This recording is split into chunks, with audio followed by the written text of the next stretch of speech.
A good Thursday to you. Milwaukee flexed its muscles to show why they have the best record in baseball yesterday, beating the Mariners 10-2. Brewers touched Luis Castillo for 6 runs on 10 hits in 5 innings, finishing with 17 hits in the ballgame. Seattle heads for Anaheim today to face the Angels in the first of a 4-game series. Tonight, 6:38 game time. That'll be on Root Sports Northwest.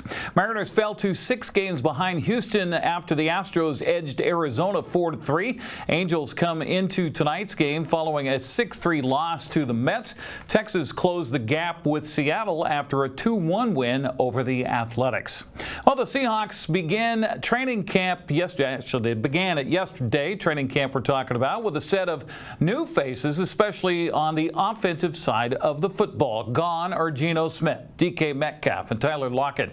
Now Sam Darnold and Cooper Kupp lead the offense with first-round draft pick at offensive guard Greg Zabel. Coach Mike Macdonald says he was super excited to get things going. First of all, great to see everybody. I mean, it's an awesome atmosphere, man. I'll tell you what. I'll put our training camp atmosphere, the 12s, just the weather. I mean, just everything, all the above is just second to none. So really blessed to be out here with the guys. Great spirits, locked in. You know, it's the first day back, so there's some things we're working through, but really optimistic. Guys are in a great spot, so I'll go attack the rest of the day. And I think it's fun to see the progress come from the spring. And, you know, I'll tell you what, like, the guys are on it, the intent's there, and, you know, it's us as coaches, like, hey, let's point out the things where we want to grow from day to day. But, yeah, it's just great to have the guys, you know, back, and, you know, we missed them. Macdonald says his second go-around is much different from his first year last season. You know, second time around, I think it's the same message to the rest of the team. If you don't have the mentality of, hey, let's assess where we were, you know, what we were thinking, why we were doing the things, how we can learn, how we can grow, I'm right there with the guys. And, yeah, I'd say more confident, more like just have a better feel for what we're trying to achieve on a day-in, day-out basis, how we message things, keeping it a little tighter, just a connection with the guys, just being around for another year, whole staff really. So, yeah, it's really exciting, but a lot of growth. NFL writers and broadcasters are predicting a mediocre season for the Seahawks, finishing last in the NFC West. Coach Macdonald says he doesn't listen to the noise, and he and his staff expect Seattle to be a winner. Our expectations can't be any higher than what we expect from ourselves. I mean, like, bring it on, you know. I mean, yeah, we want to win the championship, but in order to do that, we have to become a championship team. We have to become the team that we're trying to be. We have a vision for our team of who we want to be, and we believe that vision is a team that the 12s are going to be really proud of.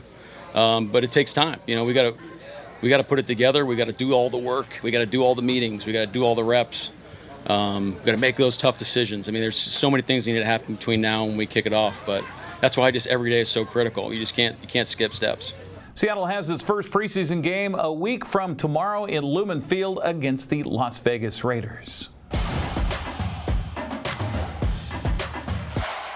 Make it 7 wins in a row for the Wenatchee AppleSox. Evan Canfield and Easton Brooks combined on a 3-hitter with 13 strikeouts in Wenatchee's 8-1 win over Edmonton last night. Riverhawks scored a run on an error in the first inning, and Wenatchee settled down from there, tying it in the bottom of the first and then scoring 2 runs in the third, a run in the fourth, another in the fifth, and 3 runs in the sixth for the victory. Avery Cooper and Jackson Dodd had the call on the AppleSox radio network. 21-7. The 0-1. Fastball swing, a ground ball chopping over the mound to beyond the bag at second, off to his right backhand. Kadama to first. 2 down, but Haight scores. Tie ball game. The 2-1. Swinging a hard line drive. That'll drop down for base hit. Martinez scores. Rounding third. Evan Cloyd. The throw in, not in time. 2 RBI single for Izzy Madriaga, giving the Sox a 3-1 lead in the bottom of the third. First pitch to Haight.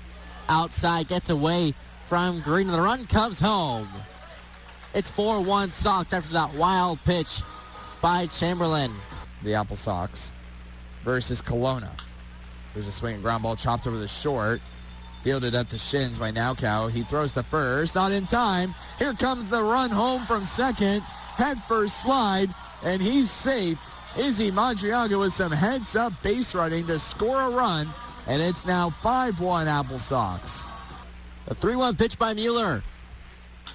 Swing, the base hit into right field. Scoring McWilliams. Rounding third is DeRico. Kate Martinez head for third. The throw at the plate. He's safe.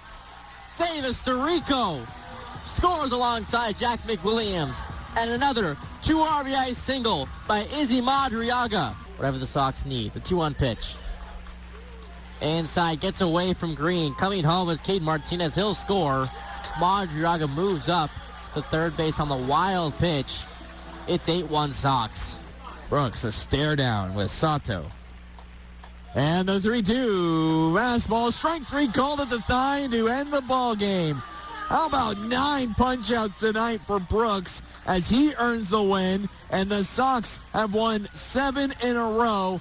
Izzy Madriaga finished with 4 RBI, while Kate Martinez scored 2 runs. Wenatchee goes for the sweep tonight, 6:35 game time at Paul Thomas Senior Stadium. Port Angeles beat Bellingham last night, 13-6. Kelowna clobbered Kamloops 17-5.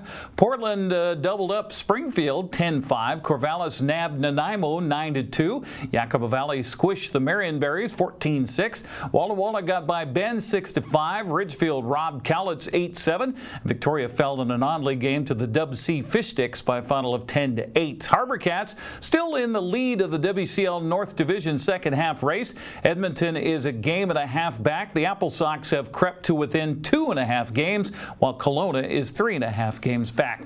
An updated look at the North Division playoff seeding has Bellingham number 1. Victoria is back at number 2 with the second half lead.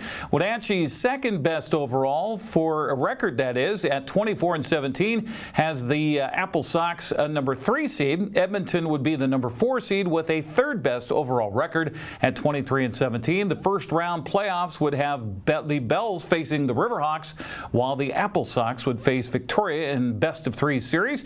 Wenatchee has 13 games left, including tonight, to secure a playoff spot with either second half title or a wild card spot.